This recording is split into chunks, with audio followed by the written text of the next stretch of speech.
بسم اللہ الرحمن الرحیم۔ میں کال پر بات کرتے ہوئے اپنے دوست کو کہہ رہا تھا کہ میں زوال کی آخری حدوں کو چھو رہا ہوں۔ اتنی دیر میں میرے کندھے پر کسی نے پیچھے سے ہاتھ رکھا۔ ہاتھ کی جھریاں بتا رہی تھیں کہ یہ انسان بہت سے نشیب و فراز دیکھ چکا ہے۔ میں پیچھے کی طرف پلٹا ہی تھا کہ سامنے کھڑی بوڑھی خاتون مجھ سے مخاطب ہوتے ہوئے بولی تھی، بیٹا، زوال کی کوئی آخری حد نہیں ہوتی۔ اللہ تعالیٰ سے ڈرتے رہا کرو، جس حال میں بھی رہو شکر ادا کرتے رہا کرو۔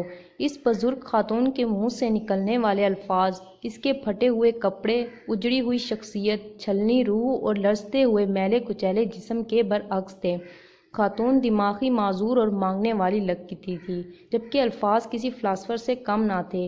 لہٰذا میں نے کالز بند کی اور خاتون سے بات چیت کرنے کا سوچا۔ اسے قریبی ڈھابے پر لے جا کر ایک چائے اور 3 کیک منگوائے۔ خاتون کی ضد کے باوجود میں نے اپنے لیے چائے نہیں منگوائی، کیونکہ میری جیب اس کی اجازت نہ دیتی تھی۔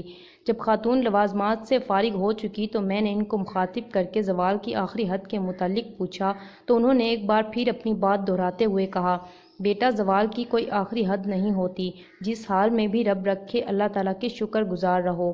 میں ہنکوں کی طرح بزرگ خاتون کے چہرے کی طرف دیکھ رہا تھا۔ وہ میری حالت سمجھ گئی اور اپنی کہی گئی بات کے لیے اپنی آپ بیتی سنانے ہوئے کہنے لگی کہ میرے والد صاحب اپنے گاؤں میں غریب ترین انسان تھے۔ وہ سائیکل پر پھیری کرتے تھے۔ کئی بار گھر میں فقط بچوں کے لیے روٹی بنتی، والد صاحب اور والدہ کے لیے کھانا نہ بچتا تو وہ پھر بھی اللہ تعالیٰ کا شکر ادا کر کے سو جاتے۔ بنا شکوہ شکایت وقت تہجد میرے والدین اٹھتے، تہجد اور فجر نماز ادا کرتے، والدہ صاحبہ ناشتہ بنانے لگتیں اور والد صاحب پھیری پر جانے کی تیاری کرنے لگتے۔ میں بہن بھائیوں میں سب سے بڑی تھی، لہٰذا والدہ صاحبہ کے ہمراہ گاؤں کی بڑی بڑی کوٹھیوں میں کام کاج کے لیے جاتی رہتی تھی اور سوچتی تھی خوش قسمت تو یہ لوگ ہیں، ہمارے پاس تو کچھ بھی نہیں، اور دل میں ایسے ہی محل کے بسنے کے خواب دیکھتی رہتی تھی۔ چونکہ غریب خاندان اپنے بچوں کی شادی جلد کر دیتے ہیں، لہٰذا میرے والدین بھی میری شادی کی کوشش کرنے لگے، مگر وہ اپنی جیسے غریب گھر والوں کے لڑکے لاتے جنہیں میں رد کر دیتی۔ یہاں تک کہ میرے والدین اکتا گئے اور انہوں نے میری پسند کا پوچھا تو میں نے پچھلی گلی میں مقیم توحید کا نام لیا، جو کہ والدین کے ساتھ کینیڈا میں سیٹ تھا اور ہر سردیوں میں پاکستان آتا تھا، کیونکہ میری نظر میں ہم لوگ زوال پذیر تھے۔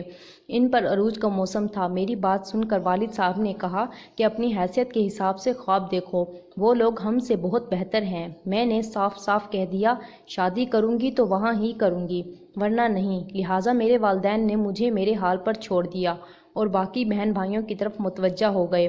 وقت گزرتا گیا، میں نے توحید کو محبت کے جال میں پھانس لیا، مگر اس کے والد کے گھر والے مجھے اپنی بہو بنانے پر رضامند نہ تھے۔ میں نے توحید کو محبت کی خاطر اس کے والدین کے سامنے کھڑا کر دیا۔ یہاں تک شدید اختلافات کے باوجود توحید نے مجھ سے کورٹ میرج کر لی۔ اس کے والدین اس سے لا تعلق ہو گئے اور وہ یہاں ہی پاکستان میں رہ گیا، جبکہ دوسری طرف میرے والدین نے بھی مجھ سے قطع تعلق کر لیا اور فقط توحید کی ہو کر رہ گئی۔ توحید مجھے لے کر لاہور شہر منتقل ہو گیا۔ کینیڈا میں اس کے والدین کا ذاتی بزنس تھا، لہٰذا یہاں محنت مزدوری اس کے بس کی بات نہ تھی۔ جوں جوں اکاؤنٹ میں موجود پیسے ختم ہونے لگے، میرے شوہر کی محبت بھی ختم ہونے لگی۔ یہاں تک ہمارے 2 بچے، ایک بیٹا اور ایک بیٹی پیدا ہوئے، اور اب توحید بنا بچوں کی پرواہ کیے مجھے مارنے پیٹنے لگا۔ پہلے ہم لوگ گلبرگ میں مقیم تھے، پھر جب پیسے کم ہوئے تو کینٹ منتقل ہو گئے، اور جب اکاؤنٹ میں موجود رقم بالکل اختتام تک پہنچی تو ہم لوگ غازی آباد ملکپورہ منتقل ہو گئے۔ اب گھر کا کرایہ تک دینے کے پیسے نہ تھے۔ میرے شوہر کے سر سے محبت کا بھوت اتر چکا تھا۔ وہ مجھے مار پیٹ کر لوگوں کے گھروں میں کام کے لیے بھیجتا، یہاں تک کہ پھر بھی گھر کے اخراجات پورے نہ ہوتے تو مجھ سے بھیک منگواتا۔ مجھے لگا اصل زوال یہ ہے جو میں دیکھ رہی ہوں، وہ زوال تو کچھ بھی نہیں تھا۔ اب مجھے اپنا جھونپڑی نما گھر یاد آتا، جہاں میرے والدین چاہے بھوکے سو جاتے مگر مجھے پیٹ بھر کر کھانا ملتا، میں بیمار ہوتی تو دوا ملتی، چاہے میرے والدین خود بیماری کی حالت میں بستر پر گل جاتے۔ اب مجھے والدین کی شکر گزاری کی سمجھ آنے لگی تھی، مگر آزمائش ابھی باقی تھی۔ جب حالات انتہائی درگوں ہوئے تو میرا شوہر مجھے 2 بچوں سمیت طلاق دے کر واپس کینیڈا چلا گیا اور میں یہاں بھیک مانگ کر لوگوں کے گھروں میں کام کر کے بچوں کو پالنے لگی۔ یہاں تک جب میرے بچے جوان ہوئے تو میرا بیٹا ٹریفک حادثے میں مر گیا۔ تب مجھے لگا کہ اب میں زوال کی آخری حدوں پر پہنچ چکی ہوں، اس سے زیادہ زوال پذیر نہیں ہو سکتی۔ خیر میرے بچے کی موت کے بعد میری جو کہ زندہ تھی انہوں نے میرے بھائیوں کو بھیجا اور وہ مجھے اور میری بیٹی کو اپنے ساتھ گھر لے گئے، اور اب کی بار مجھے یہ گھر کسی جنت سے کم نہیں لگا تھا جہاں عزت سے 2 یا 3 وقت کی روٹی بستر پر مل جاتی تھی۔ میری والدہ مجھے پاس بٹھا کر سمجھایا کرتی کہ بیٹا ہر حال میں اللہ تعالیٰ کا شکر ادا کرتے رہا کرو۔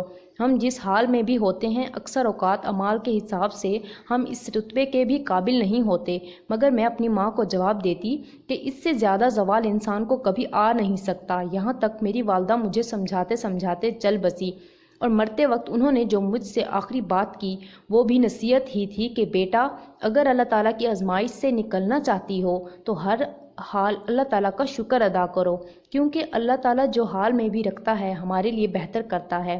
میں ایک بار پھر اپنے الفاظ دہرانے لگی کہ ہم لوگ زوال کی آخری حدوں کے بھی آخر پر پہنچ چکے ہیں، مگر میری والدہ نے میرے منہ پر ہاتھ رکھ دیا اور کلمہ طیبہ کا ورد کرنے لگیں۔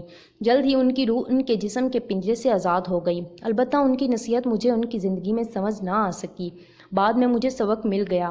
والدہ صاحبہ کی موت کے چند دن بعد میری بیٹی راتوں رات فرار ہو گئی تو تب مجھے پتہ چل گیا کہ زوال کی کوئی آخری حد نہیں ہوتی، ہمیشہ آغاز ہی ہوتا ہے۔ جب آپ ہر حال میں اللہ تعالیٰ کا شکر ادا کرنا سیکھ لیتے ہیں تو آپ بچ جاتے ہیں، آپ زوال پذیر کبھی نہیں ہوتے۔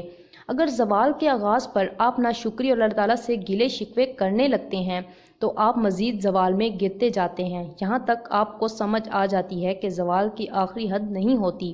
میری بیٹی گھر سے چلی گئی، میں نیم پاگل ہو گئی ہوں، مجھے در در سے مانگ کر کھانے کی عادت پڑ گئی ہے، مجھے گھر میں سکون نہیں ملتا، مگر اس کے باوجود میں تعالیٰ کی شکر گزار ہوں کہ اس حالت میں بھی اللہ تعالیٰ نے مجھے رکھا ہوا ہے۔ آپ بھی کبھی شکوہ نہ کرنا کہ آپ زوال پذیر ہیں، بس شکر الحمدللہ کہنا اور یاد رکھنا، بلکہ اوروں کو بھی بتانا کہ زوال کی کوئی آخری حد نہیں ہوتی۔